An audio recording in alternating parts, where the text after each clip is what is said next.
Installer la Search Console sur son site ne suffit pas toujours à être inscrit sur Google. Pour cela, on va voir deux choses aujourd'hui. Ça va être la première indexation sur Google, c'est-à-dire qu'on va demander aux géants américains d'y être inscrits, que l'ensemble de notre site y soit présent, ou du moins un maximum de pages. Et dans un second temps, nous allons voir comment on va faire pour manuellement ou automatiquement faire en sorte d'informer Google à chaque fois qu'on crée un nouveau contenu sur notre site ou qu'on le met à jour. Apprendre, pratique facilement avec plaisir, prendre l'habitude d'être rentable avec MyBoutique. Alors pour dire les termes dans cette nouvelle vidéo, on va parler de première indexation quand on va demander d'être inscrit sur Google la première fois. Et ensuite, je vais parler d'autres indexations, les autres, quand on va demander à Google que nos pages, nos nouvelles pages soient inscrites. Parce que oui, par défaut, quand on crée du contenu, des pages, articles, produits, ils ne sont pas inscrits par Google, enfin plutôt inscrits sur Google automatiquement. Vous savez, quand vous tapez un mot-clé, votre page ne va pas forcément ressortir. Même au contraire, par défaut, j'aurais tendance à dire que Google ne va pas inscrire les pages et qu'il faut lui demander. Bon, quand on a un site qui est bien référencé, où c'est qu'on a bien fait le travail, en général, les choses se font toutes seules, mais il faut parfois forcer la main un peu au bot, au robot, pour lui demander d'y être présent dans ses résultats de recherche. Donc, on va voir comment faire aujourd'hui. Donc, pour ça, on va passer par la Search Console. La première chose à faire, ça va être de vous y connecter. J'espère que vous l'avez bien installé sur votre site internet.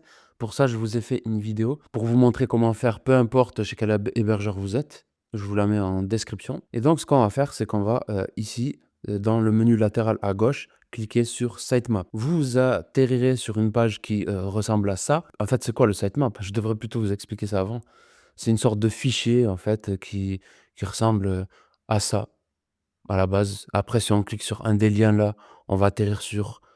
ça, c'est un index de sitemap. Quand on va cliquer sur un de ces fichiers, il y aura un listing de toutes les pages de notre site. Là, par exemple, c'est les pages. Là, c'est les articles de blog. Et là, c'est les catégories d'articles de blog. Ça, typiquement, c'est un site WordPress qui utilise l'extension RankMath. Donc, un sitemap, ça va permettre d'informer Google de tous les contenus qui existent sur notre site. Donc, lors de la première indexation, ce qu'on va faire, quand on installe plutôt la Search Console sur notre site, normalement, c'est automatiquement et implicitement une demande d'être inscrit sur Google. Mais pour pousser un peu plus la chose, pour faire la chose de manière complète, pour la première indexation, il y aura une seule chose à faire. Ça va être de donner ce fameux fichier où il y a toutes les URL de notre site à Google. Et donc, ce fichier, c'est un sitemap. Donc, comment y accéder? En général, vous tapez, comme vous voyez dans ma barre d'adresse, votre nom de domaine, /sitemap-index.xml. Si c'est installé par défaut, vous allez être dirigé sur une page qui ressemble à ça. Ou sinon, vous allez taper à la place de sitemap-index.xml, juste sitemap.xml. La plupart du temps, vous allez trouver un fichier avec plein d'URL présentant vos différents contenus.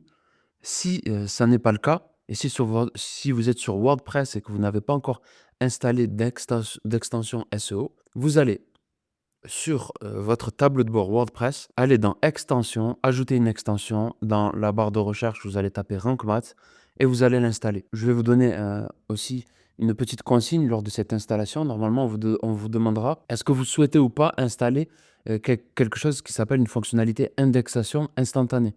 Vous acceptez. Vous verrez que pour la suite, pour les autres demandes d'indexation, ça va être important. Donc, une fois que ça va être fait, si vous êtes sur WordPress, à cette adresse-là, vous allez avoir accès à tous vos sitemaps. Donc, vous copiez l'URL de votre sitemap, peu importe que ce soit celle-ci sur WordPress ou une autre sous un autre CMS. En tout cas, lorsque vous l'aurez trouvé, vous copiez l'adresse. Aussi, petit tips, hein, pour trouver un sitemap sur un site, vous tapez le nom de domaine /robot au pluriel .txt.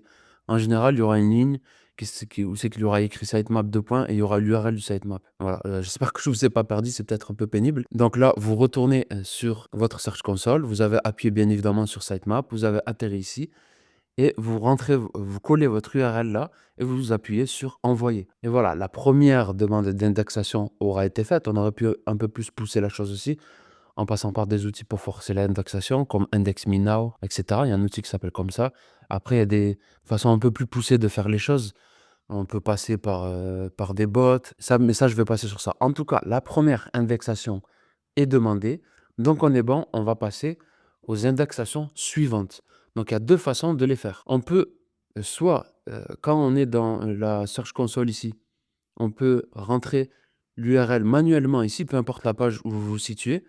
Vous rentrez votre nouveau contenu. Imaginez, vous avez créé votre petit article de blog, vous voulez qu'il soit inscrit sur Google pour le travailler son SEO et le faire gagner en position. Vous rentrez l'URL ici, vous appuyez sur Entrée. Normalement, il y a ce type de page qui va apparaître. Cette URL n'est pas indexée sur Google. Vous appuyez sur Demander une indexation. Vous patientez quelques secondes et normalement, ça va être bon. Donc, si vous avez déjà un site internet actuellement, je vous invite à suivre ma formation J'apprends le SEO et aussi la formation Maîtrise ton SEO, celle-ci, elle est payante. Pour aller plus loin dans ce processus-là, en fait, ce qui est bien de faire, c'est de lister tous les contenus de votre site. Ça, dans la formation gratuite qui est en bio, je vous l'apprends. Je vous apprends comment faire. Et ensuite de ça, pour chaque page, vous allez vérifier si vos pages sont inscrites sur Google ou pas. Il y a des outils aussi qui permettent de le faire automatiquement. J'en ferai sûrement une autre vidéo pour vous faire gagner du temps. Mais pour vérifier l'indexation, c'est important. Il y a une petite technique qui va fonctionner des fois dans des périodes, ça va plus marcher, des fois ça va marcher. Ne vous inquiétez pas si ça fonctionne pas. Mettez-le en commentaire de cette vidéo et je vous dirai si c'est normal ou pas, ou on verra ensemble pour trouver une solution. Donc pour cela, comment on va faire? On va aller sur Google et on va taper site 2 points et votre URL précise. Là, j'ai mis le nom de domaine sans préciser l'URL précise, ça va me dire si mon site est bien inscrit sur Google ou pas. Ça va nous permettre de faire, d'ailleurs ça faut que je le change, j'en ai plus en 2022 depuis longtemps, il faut que je le mette à jour. Ça va nous permettre de savoir si notre site est inscrit ou pas. Ensuite, pour vérifier si une page précise est inscrite, on va faire la même chose, on va taper site 2 points avec l'URL précise. Comme sur cet exemple, j'ai pris un exemple où la page n'existe pas.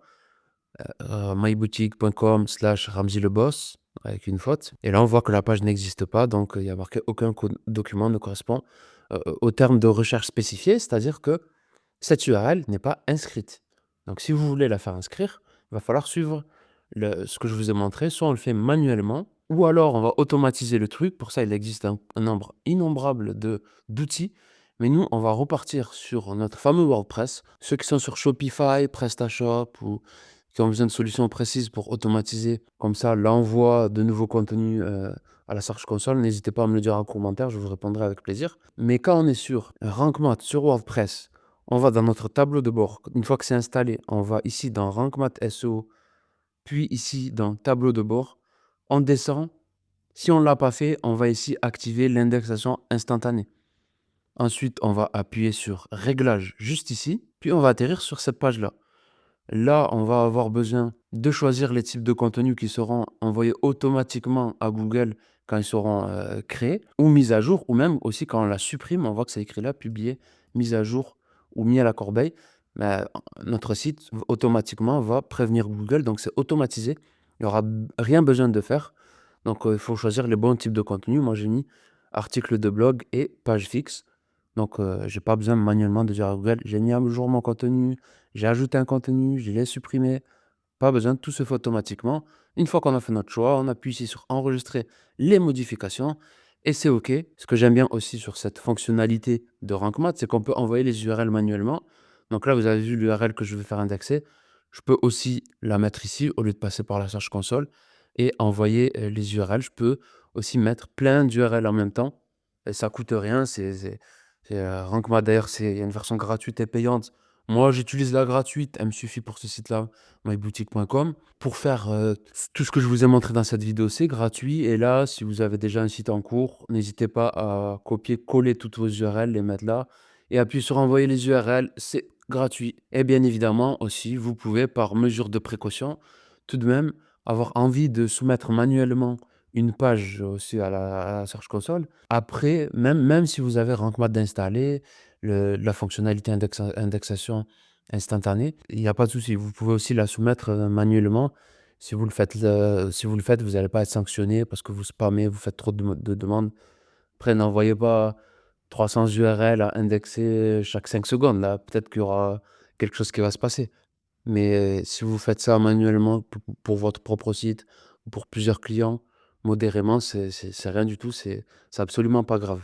Donc, on a vu dans cette vidéo comment faire la demande de première indexation, les autres indexations manuelles et automatiques avec Rank Math. Et donc maintenant, je suis amené à vous dire que cette vidéo est enregistrée dans le cadre de la refonte de mon guide gratuit pour le SEO. Donc, en gros, je vais vous y expliquer comment faire votre référencement pour avoir vos premiers résultats. C'est 100% gratuit, c'est disponible en ligne. Il y a aussi un e-book que vous pouvez télécharger. Donc pour ça, je vous mets aussi le lien en bio et n'hésitez pas à vous abonner pour recevoir les notifications pour les prochaines vidéos, pour pas oublier que j'existe surtout et à me suivre aussi sur Insta. Je mets aussi le lien en bio. Je partage ma vie du quotidien de référenceur, mes réflexions et tous mes autres contenus gratuits comme mon podcast, la chronique SEO. Si vous êtes plutôt à sensibilité auditive, ça peut être plutôt pas mal pour vous. C'est disponible partout. Les chroniques du SEO sur Deezer, Spotify, Amazon Music, il me semble que ça s'appelle, Apple Podcast et tout le reste. Et je vous dis à la prochaine pour la prochaine vidéo.